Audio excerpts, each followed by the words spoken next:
look behind me over on these shelves, I have many different copies. I like to collect Pride and Prejudice because it's one of the first books I read as a young teenager that challenged me to really understand the difficult text. So I really like it. Look how beautiful and shiny this edition is. It's got some gilt edge, very shiny and embossed. Okay, I really love the sound of flipping pages. Let's hear a little bit of that. How beautiful.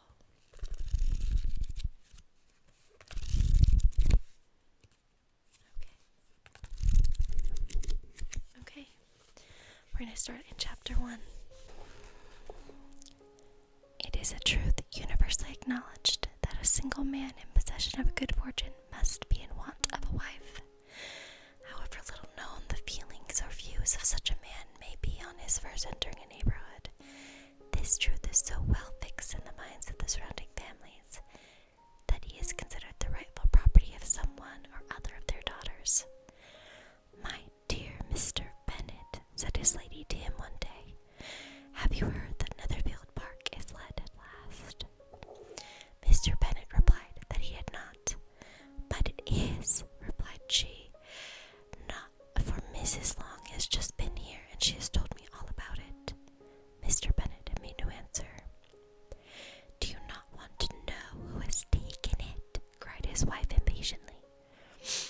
"You want to tell me, and I have no objection to hearing it." This was invitation enough. "Why, my dear, you must know.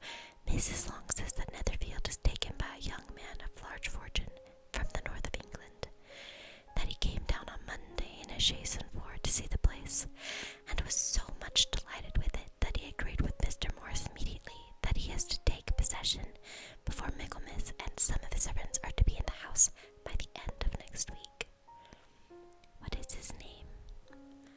"Bingley." "Is he married or single?"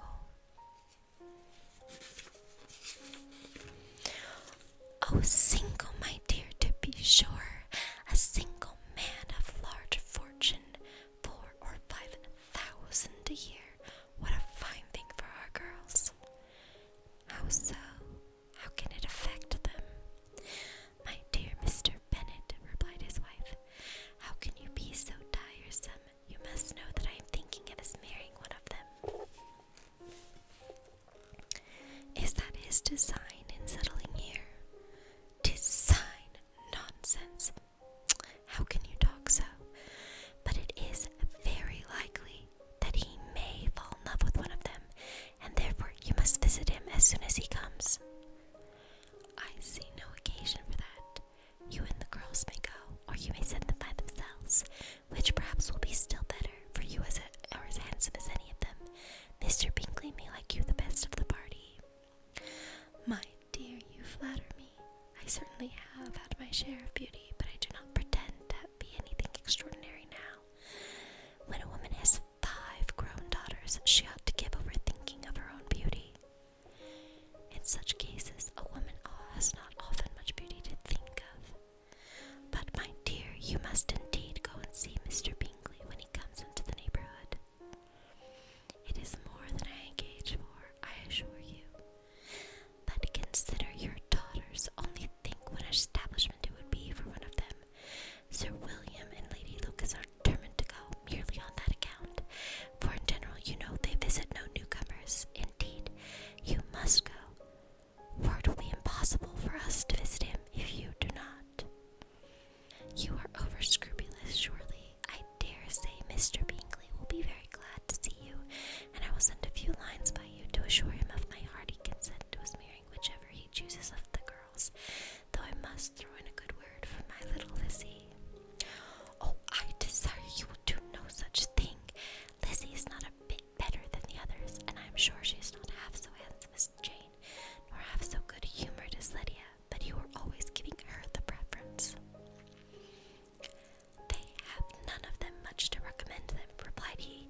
"They're all silly and ignorant like other girls, but Lizzie has something more of quickness than her sisters." "Mr. Bennet, how can you abuse your own children in such a way? You take delight in vexing me. You have no compassion for my nerves. You mistake me, my dear. I have high respect for your nerves. They are my old friends. I have heard you mention them with consideration these last 20 years at least. Ah, you do not know what I suffer. But I hope you will get over it and live to see many young men of 4,000 a year come into the neighborhood. It will be no use to us if 20 such